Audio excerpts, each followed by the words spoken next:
Aloura! Et Benjamin Dissart, on va se faire le bilan de la mi-saison 2019-2020 de l'OGC Nice. Et avant, on pense au partenariat avec Aloura Shop où tu bénéficies de 10% avec mon code promo TonySa10. En ce moment, ils sont en vacances, mais ils reprendront le taf, si je dis pas de bêtises, ils m'ont dit vers le 3-4 janvier. Voilà, donc pense après ces fêtes de Noël à te faire plaisir avec le 10% avec mon code promo. Et donc on va faire ce bilan de cette mi-saison. Voilà, donc 17 matchs ont été disputés. Mi-saison pour moi archi médiocre. Archi médiocre. Des joueurs qu'on attendait mais qui ne sont pas présents. Je pense à Dolberg, Attal, Schneiderlin, Lopez, Bambou qui devait être un pilier de notre défense et qu'on se rend compte qu'au final il n'est pas là. Un mal-être au sein du club qui a émergé et qui nous a fait nous installer dans une certaine crise. Et donc actuellement, on est 12e avec 22 points, 6 victoires, 4 nuls et 6 défaites. On a marqué 21 buts, mais on en a encaissé 22. Au rapport de l'année dernière, à la saison 2019-2020, on était 10e, donc 2 places de plus, avec 27 points, c'est-à-dire 5 points de plus. Attal figurait dans le top 11 de Ligue 1 lors des 19 premières journées, à savoir qu'on a tout de même un match de retard contre Marseille cette année, et 2 matchs qu'on n'a pas joué. La 18e journée, on ne l'a pas faite, et la 19e, on ne l'a pas faite non plus. Donc c'est 9 points potentiels qu'on pourrait avoir à l'heure actuelle qui nous mettrait à 31 points si on arrive à les décrocher et qui nous placerait un petit peu mieux avec un petit peu plus de points. Mais au vu de la forme actuelle de l'équipe et de ce qui se passe au sein du club, je ne suis pas sûr que ces 3 points, on va aller les décrocher. Niveau buteur, classement buteur, meilleur buteur de l'OGC Nice. Donc TCC, c'est-à-dire toute compétition confondue, c'est Amine Gouiri avec 9 buts. S'ensuit ensuite avec 3 buts TCC toujours, Dolberg, Ndoye, Pierre Lesmelou, avec 2 buts Dante, Alexis Claude Maurice, et après on a ceux qui ont marqué un but. On a Boudaoui, on a Thuram, on a JRA, on a Maolida. Oui, Maolida, oui, il a mis un but cette saison, Maolida. Oui, on a Ronny Lopez et on a Jordan Lotamba. Donc tous ces buts marqués qui nous met à 21 buts marqués. Au demeurant de l'année dernière, je crois qu'on était à 31 buts marqués lors de la mi-saison, si je dis pas de bêtises, contre 33 il y a 2 ans sur toute l'année. C'était un truc dans le genre. Donc offensivement, ça prouve qu'il y a des lacunes et que vraiment, on n'arrive pas à mettre cet impact devant le but, devant les derniers mètres. On le voit, si on n'a pas Amine Gouiri, clairement, on ne marque pas énormément sur cette première phase du championnat de France. Voilà, et maintenant on va passer un peu au top flop, les joueurs que j'attends dans cette deuxième partie de saison que je n'ai pas vu dans la première, les révélations un petit peu, et les joueurs que je ne veux absolument plus voir dans cette équipe. Donc n'hésite pas à donner en commentaire, dans l'espace commentaire, ton top, ton flop, un peu comme moi. Et n'hésite pas à t'abonner aussi à ma chaîne YouTube pour me soutenir parce qu'on en a besoin en ce moment. Donc mon top, clairement j'en ai 4. Donc Gouiri, ça va de soi. Benitez, alors Benitez longtemps critiqué ces derniers temps, mais le mec quand même, il a une défense sur laquelle il ne peut pas compter. Le mec prend des buts casquettes. Il a un peu moins confiance en lui. Mais il fait le job. Combien de fois il nous a sauvés? On ne serait pas à 12e du classement à l'heure qu'il est si on n'avait pas Benitez. Ensuite, Camara, évidemment, et Jordan Lotomba. Moi, c'est un joueur que j'apprécie énormément, qui a été un peu vraiment une espèce de révélation cette saison. Les flops, et les flops, il y en a beaucoup. Bambou, Ronny Lopez, Boudaoui, Thuram, Alexis, Claude Maurice. Ça, c'est pour les flops. Oui, tu pourrais en mettre d'autres, mais ils figurent dans d'autres catégories que j'ai classées. Beaucoup de flops cette année, c'est en cette mi-saison. Beaucoup de flops qu'on n'avait peut-être pas l'année dernière.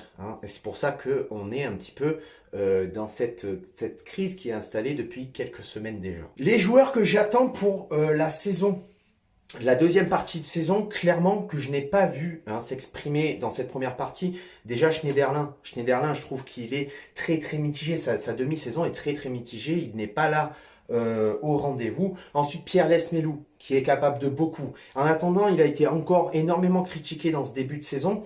Mais pourtant, là, ça fait quelques semaines qu'il n'est pas là et ça se sent. Ça se sent et il y a un manque. Il y a un manque avec Pierre Lesmelou.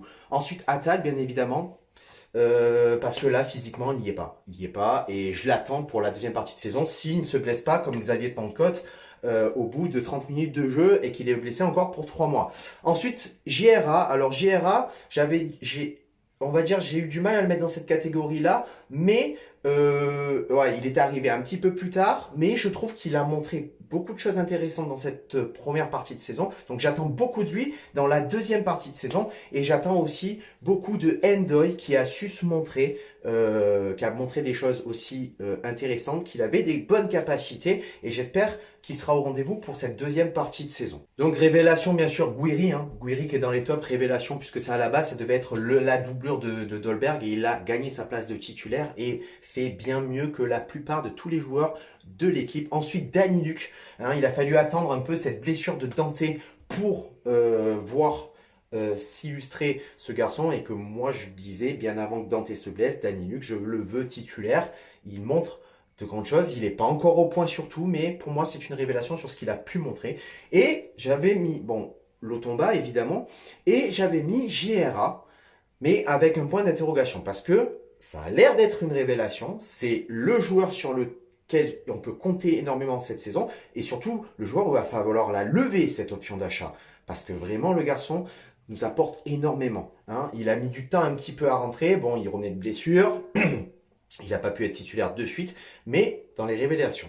Et les joueurs que je ne veux plus voir, bien sûr, Ensoki, évidemment, et Maolida, à la poubelle. Je voulais presque mettre Alexis Claude Maurice, que j'ai beaucoup de mal cette saison, mais je ne l'ai pas mis parce que je pense qu'il peut se réveiller, mais il va falloir qu'il y aille, quoi. Et donc voilà, pour moi, qu'est-ce que j'en tire de cette mi-saison clairement, qu'est-ce qu'on a pu rencontrer comme problème? Déjà, un mercato incomplet.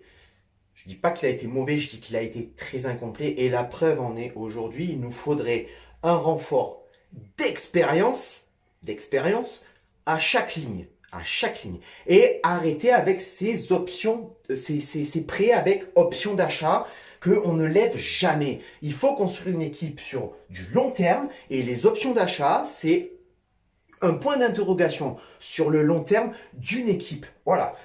Les problèmes qui fait qu'on est dans cette crise-là, c'est d'avoir débuté le début de saison avec Patrick Vieira. Voilà. Parce que je ne suis pas sûr que le groupe Ineos était complètement confiant sur cet entraîneur. Je ne suis pas sûr non plus que River l'était. Par contre, il avait la confiance de Fournier. Pourquoi? Ça, on ne le saura jamais ou on le saura bien plus tard. Mais en attendant, avoir gardé Patrick Vieira pour commencer ce début de saison avec un gros mercato, avec une année où on devait passer de transition à concrétiser le projet. Ça, c'est pas fait. Ensuite, une équipe beaucoup trop jeune. On a beaucoup trop misé sur les jeunes et tu as pu le voir qu'on en a prêté beaucoup à Lausanne pour qu'ils puissent un petit peu prendre du temps de jeu, créer un petit peu leur, on va dire, leur expérience et leur maturité. Des joueurs qui des fois n'ont pas vraiment envie de jouer, j'ai l'impression, quand je vois Thuram, quand je vois Boudaoui, il y a certains joueurs, ils marchent sur le terrain, quoi. Bambou, Ensoki, voilà, des joueurs qui n'ont pas envie, des joueurs qui sont trop jeunes, clairement, et ça pose problème. Les blessures aussi, là où on met encore un point d'honneur sur que le mercato était incomplet. Donc voilà, tout ça fait qu'on est actuellement dans cette crise-là, on est 12e du classement et on est une équipe qui ne fait peur à personne. Parce qu'en plus de ça, on ne bat pas les gros, mais on ne bat pas les petits. C'est ça le problème, c'est que tu bats pas les gros, mais si tu bats les petits ou les moyens, un petit peu style Montpellier, j'allais dire Rennes, mais bon, je veux dire, des équipes comme Montpellier, Nantes, Bordeaux, qui sont des équipes qui sont moyennes. Après, Montpellier a quand même un très bon niveau. Mais voilà, on ne gagne pas, on ne gagne pas. On ne fait plus peur à personne. Et le gros problème est là. Et pourquoi? Le problème, c'est quoi? C'est un actionnaire inexistant. Inexistant. Il ne sait pas ce qui se passe au club, puisqu'apparemment il n'est pas au courant des entraîneurs potentiels qui pourraient venir à l'OGC Nice qui ont été recalés. Donc un actionnaire inexistant, un actionnaire qui n'a jamais pris la parole, à part quand il a racheté le club. Un actionnaire qui a l'air de ne pas savoir ce qui se passe, de ce que fait River et Fournier. Et bien sûr une direction douteuse sur ces dernières années. On est bien d'accord, on ne sait pas ce qui se passe, on ne sait pas ce qui s'est vraiment passé avec Vieira, on ne sait pas si il y a des gros problèmes internes. Et les problèmes internes font que l'équipe, ça se ressent sur l'équipe et ça se répercute sur l'équipe. Le problème est là. On a passé une grosse phase, un gros passage à vide à partir du match contre le Slavia. Ensuite a découlé Monaco, on devait jouer contre Marseille. À partir de là jusqu'à Lorient, clairement, on a eu un gros passage à vide. Alors que si on battait Monaco, on pouvait se retrouver potentiellement deuxième. Et là, on est actuellement 12e. Il y a un gros problème. Parce que sur ce passage à vide, quand même, c'est 11 matchs, une victoire, 8 défaites, 2 matchs nuls. 6 défaites d'affilée à l'Alliance Riviera. On a eu 4 matchs d'affilée à domicile. On n'a pas su les gagner. On n'a pas su mettre notre potentiel. Ce fond de jeu qu'on cherche depuis belle lurette, cette expérience qu'on essaye d'apporter avec les joueurs qu'on a voulu, en tout cas que Patrick Vieira a voulu au moment où il était encore en poste.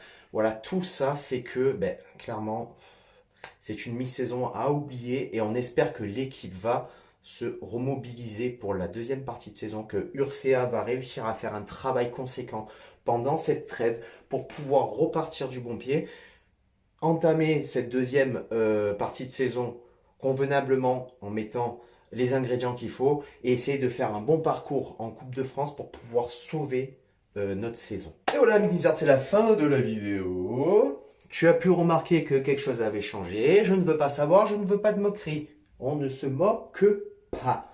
Allez, sur ce... Ciao viva la Valletta, Nissa Nissa.